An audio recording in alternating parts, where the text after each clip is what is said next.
We have breaking news this afternoon on NEA Report. This is Stan Morris reporting, and the news that we're bringing along to you right now is that there has been a decision, a charge that has been filed in the Hoxie Water investigation, a case that we've been telling you about back since May, whenever improprieties were discovered in the city of Hoxie's water department. Now we're learning more about that case, and we just found out some about this from Hoxie Mayor Lanny Tinker. Just as everybody's joining the live stream, I want to thank you all for joining us this afternoon on NEA Report. We're doing breaking news this afternoon as the city of Hoxie has, it's lent itself to the news, I guess, again, a little bit with the mayor of Hoxie letting us know about some stuff that's happened in the case of the Hoxie Water investigation.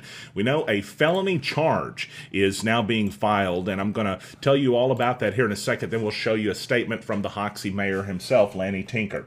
A felony charge is being filed against Carrie Smith. She's accused of felony theft greater than $5,000 in relation to the city of Hoxie's water department. Smith is the wife of the police chief, Hoxie Police Chief Glenn Smith. Now, as far as this case goes, it goes back a little bit, and we want to tell you a little bit more about this. But first, I want to show you the statement from the Hoxie mayor himself, Lanny Tinker.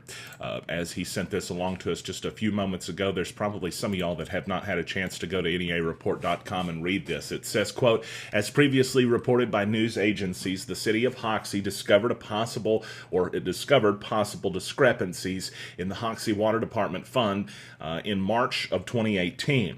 It was in May that we all found out about this, as it was when Lanny Tinker notified the city council meeting first and then the press. Back to the statement, it says, the city commissioned an independent audit of water sewer accounts. The city notified Arkansas Legislative Audit prosecuting attorney Henry Boyce, it says, who then notified state police. It says, we recently learned the former employee has been charged in the Circuit Court of Lawrence County with theft of property. It's actually, I think that sign should be the other way around. It's greater than $5,000 but less than $25,000. That is, of course, Class C felony. And then Mayor Tinker could not really provide much else to us information-wise. He said that any other information would come from the prosecuting attorney's office. We don't know a whole lot about this, but what I can tell you is that a lot of folks have been talking about their water bills at Hoxie for a long time, complaints about it, and some of the comments included a hostility, if you will, from employees whenever they ask why their bills were so much. Now, of course, that's probably commonplace for any water department across any municipality. But in this particular instance, it appears like the water bills may have been higher, or at least the money may not have been going to where they should have been going because of inappropriate reasons. This is something that has taken a while to come to light, of course, and one of the things I mentioned just a second ago was that the suspect is the wife of the Hoxie police chief. I'm not certain about their relationship through this, but I can just tell you the facts, which is kind of what we're trying to hit on this afternoon here on NEA Report. So it's a bit of a breaking news story here today. We don't have a whole lot of other information about this other than to say we just learned about this a short time ago, but I get messages about this almost daily from people asking me, hey, can you tell me more about this and what happened? We just don't know a whole lot about what the alleged improprieties were. However, the fact that multiple were allegedly found and that it took a pretty significant investigation to come to that conclusion, it's worth reporting about and worth noting, especially considering the connection to, a high-ranking city official there. Although it's not believed at the top that that city official, Glenn Smith, had anything to do with this, based on what, is known from this investigation. I can just tell you that from the conversations I've had with the folks involved in this. So it's breaking news this afternoon on NEA Report. I do have some non-breaking news stories to tell you about, and we'll do those right now. Well, we'll do those after a quick commercial break. That sounds fair, right? We got to pay the bills. Stand by, everybody. The Jonesboro Advertising and Promotion Commission welcomes you to the Downtown Jonesboro Barbecue and Music Festival. This year's festival kicks off Friday, September 28th with the second annual SCA Steak Contest and live music from Fuel. Then Saturday, it's the 10th annual KCBS Sanctioned Barbecue Contest with $10,000 in cash prizes. Then Saturday night, Smash Mouth rocks the Ritter Communications stage. Hey now, you're an all-star. It's the Downtown Jonesboro Barbecue and Music Festival, September 28th and 29th, presented by the Jonesboro A&P Commission. Family Medical Clinic of Walnut Ridge and Bono are your neighborhood healthcare providers, and we're now accepting new patients. We know you have a tight schedule, so we're here 6 days a week at both locations from 6 a.m. to 7 p.m. Walk-ins are welcome. In Walnut Ridge, stop by 1045 West Main Street or call us to make an appointment, 886-8300. In Bono, we're on Highway 63 North or call 930-9990. Walnut Ridge Family Medical Clinic and Bono Family Medical Clinic, here for you when you need us.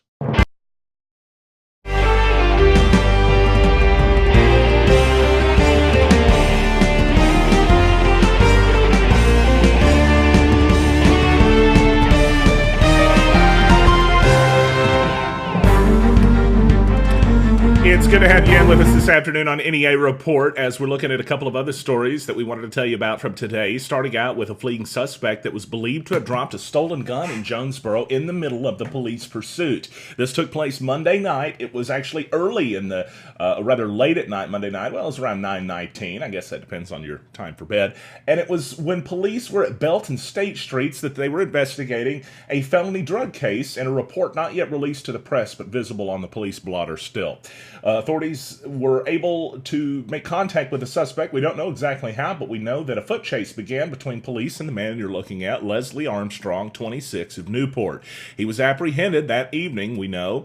It showed jail records that he was booked in just about 10 p.m. Monday night on charges of fleeing, possession of drugs and firearms, and assisting other agencies, which usually means an out-of-town warrant is present. It was Monday morning that a man was contacted by police. I said it was Monday morning. It was probably going to be rather Tuesday morning that a man was contacted by Jonesboro police. And he said he had found a handgun on his property at the 500 block of State Street. It said in the police report, another police report, that the man noted heavy police presence from the night before. They found a .25 caliber handgun that was found to have been stolen out of the Crittenden County Sheriff's Office. They also found some bags of weed in the yard, which were believed to have been dropped in the pursuit as well. The suspect, by the way, has been released from jail. I should say, it said Tuesday in the story, but I believe that's, well, no, that's accurate. But it was Tuesday morning that police received the report with the apparent gun in the front yard of a man after the suspect had been pursued by police. Okay, see if we can get it out. All right, how about this one? A suspect with meth was caught breaking into vehicles on G Street in Jonesboro, and authorities stopped him, but it was not an easy stop, so to speak. They had to work for it a bit. Here's what we mean. It took place on, well, it was about 2:30 a.m. It was early Monday morning. Jonesboro Police Department were working the case, patrolling on G Street, found a vehicle door open at Foley Motors, and they found a suspect inside of the vehicle, Antonio B. Burton, 34. Officer pulled a gun out, and you always hear about these encounters, and you always think, who's going to put their hand in their pants as soon as they see an officer? Well, that's allegedly what happened here. It also appeared to the officer that the man was destroying evidence. Officer began a foot pursuit, and, well, he also used his taser on the guy. The taser worked, but the man continued to allegedly try to eat crystal meth that was on him. The officer said that he was able to take the man into custody, took him to St. Bernard's where he was treated. Dangerous situation there. And then the officer was able to find some stuff that had been taken, believed to have been stolen from Foley Motors.